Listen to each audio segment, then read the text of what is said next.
বৈষম্য বিরোধী ছাত্র আন্দোলনে আহতদের জেলা পরিষদ কর্তৃক একটি অনুদান দেওয়ার কথা ছিল। সেই অনুদান দেওয়ার কথা বলে লাঞ্ছিতর ঘটনার প্রেক্ষিতে আন্দোলনরত ছাত্র জনতা সড়ক অবরোধ করেছে।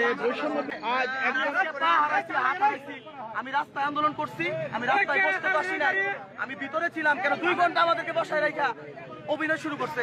আমরা 2 ঘন্টা সময় ধরে এখানে ওয়েট করতেছি। অনেকক্ষণ ধরে আমরা কথা বলছি, তার সাথে কথা বলার জন্য, সমন্বয় করার জন্য।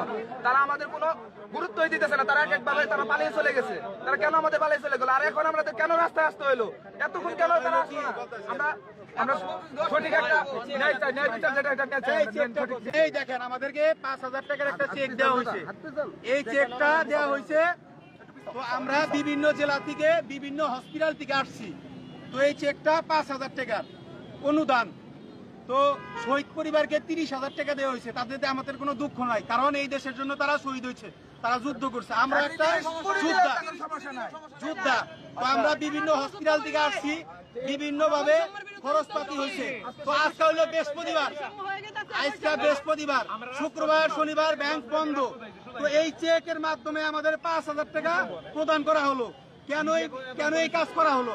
আরেকটা বিষয় হচ্ছে যে আমরা আহতরা এখানে ডেকে আনার পর আমাদের কোনো রেসপন্স নাই, আমাদের কোনো মূল্যায়ন দেওয়া হয় নাই। তারা আমাদের সাথে বিভিন্ন কথা বলে তারা কেটে চলে গেছে, পাশ কাটিয়ে চলে গেছে। এই হলো মূল ব্যাপার। গতকালকে আর্থিক অনুদান দিবে এই মর্মে একটা ফোন আসে। আমার আহত ভাই যারা মধুপুরে আছে তারা আমাকে ফোন করে যে ভাই আসলে কি ঘটনাটি সত্য কিনা। আমি বলছি হ্যাঁ সত্য, তোমরা একটা এনআইডি কার্ডের ফটোকপি নিয়ে যাবা, যেহেতু একটা ফান্ড তোমাদেরকে দিবে। তো এখানে আসার পরে আমি যখন দেখতে পাই যে 5,000 টাকার একটা ফান্ড দিচ্ছে, তো এখানে দেখেছি, আমি ভিতরে ঢোকার পরে দেখলাম ব্যানারে একটা নাম দেওয়া আছে যেখানে হচ্ছে যুবদের। কেন এখানে কেন যোদ্ধাটুকুও তারা লাগাইতে পারে নাই, আহত যোদ্ধা। আমার কথা হচ্ছে তারা ভিতরে ঢোকার পরে আমি যখন দেখতে পাই যে এই চেকটা হচ্ছে যে অ্যাকাউন্টে তারা হচ্ছে টাকাটা দিবে চান। আদার্স কোনো ব্যাংকে যদি আমি টাকাটা নিতে চাই তাহলে নিতে পারবো, আমি কিন্তু ক্যাশ টাকাটা এখান থেকে পাবো না। এখন এই ইনস্ট্রাকশনও কোনো মানুষকে জানানো হয় নাই।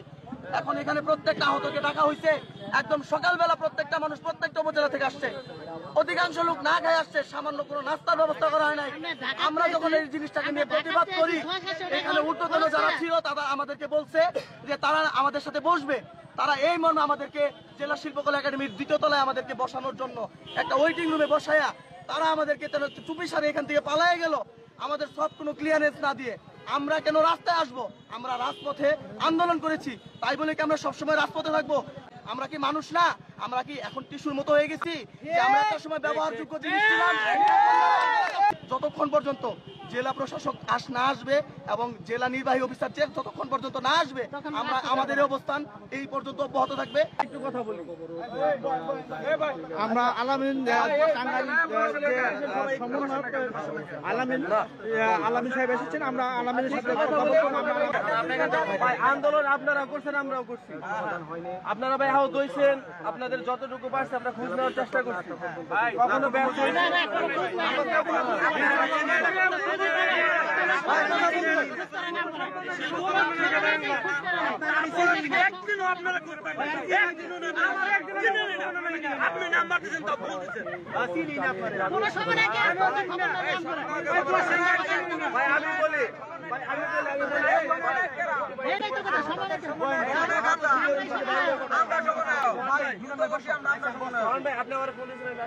আমি আপনারা বলি, আপনারা ফোন দেওয়ার পরে যখন আপনি আসছেন আপনার জায়গা থেকে আমি আপনাকে সাধুবাদ জানাই। কেন জানেন?